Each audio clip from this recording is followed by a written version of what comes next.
The theme for today is form and content.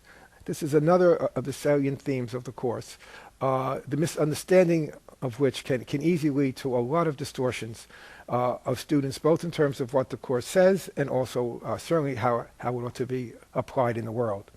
When we speak about form, we're speaking about behavior and the body and the world, anything that we perceive to be external to the mind.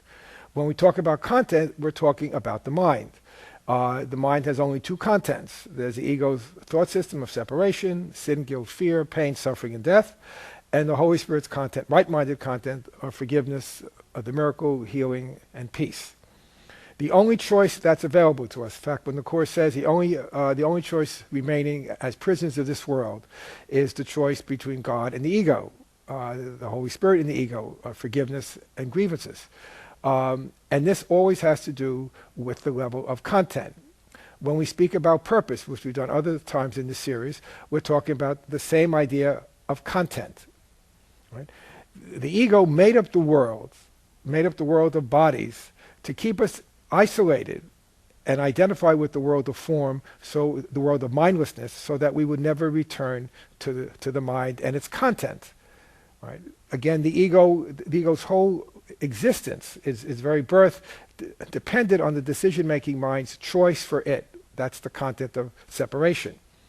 Its fear is that the decision-making mind would recognize its mistake, choose again, choose the atonement instead of separation, realize that the separation from God never happened, and would awaken from the dream, and the ego, the thought system of separation, of individuality and specialness, would disappear. To ensure that that would never happen, it developed its strategy of form, of mindlessness. And throughout the ages, from the beginning of the birth of the ego and the beginning of the physical universe, we have continually, the we being God's separated Son in all of his fragments, have continuously, with almost without exception, been deluded by the ego into studying the world of form, thinking that the world of form, the world of bodies, the very world itself was the problem and contained the solution. The Course's consistent focus is on relationships, because it's in our relationships with people that we find the projections of guilt to be the most manifest and the most powerful and the most seductive in their ability to tempt us away from returning to the mind. So, for example, when in A Course in Miracles, Jesus talks about special relationships, which he does incessantly, and then talks about the correction of the holy relationship, it is always very, very tempting to believe that he is talking about the body and the relationship that I have with the various people in my life, beginning with my nuclear family, as well as with the families I established later on in my life, my circle of friends, my colleagues at work, my relationships with public figures, which obviously is one-sided, but is no less important for us. And we become preoccupied, if not obsessed, with these relationships. And we believe that these relationships are the problem. And so we read passages in the Course, many, many passages, in which Jesus appears to be talking about our relationships on the bodily level, since it's the body that we identify with. It is only much later on, typically much later on in our work with the Course, that we recognize that indeed he's only talking about one special relationship, and that is the decision-making mind's relationship with the ego. In other words, he is not talking about the forms that this original special relationship takes.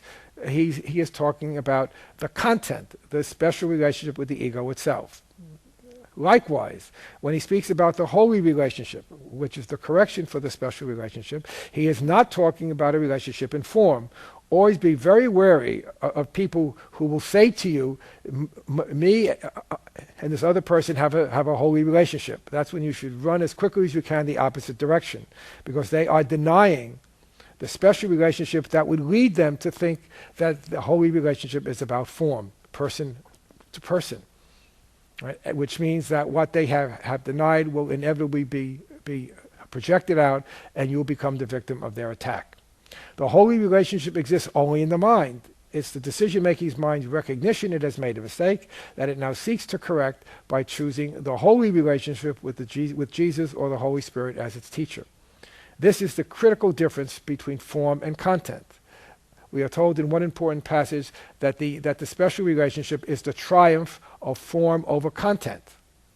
the forms of love rather than love itself. And as you read that section carefully, actually it's a choice for completion in chapter 16, you would recognize that Jesus has in mind the special relationships we have formed with our religions, specifically that of Christianity, which made ritual the substitute for the actual experience of God's love. So that in order for us to be truly healed, we have to bring the problem of our special relationships to its source, which is the mind's mistaken decision for the ego. Once we are returned to the mind, having become mindful instead of mindless, we are free then to make another choice. That choice then makes not only our relationship with Jesus, the holy relationship that it is, but now makes all of our relationships holy. And that is how we are all healed as one.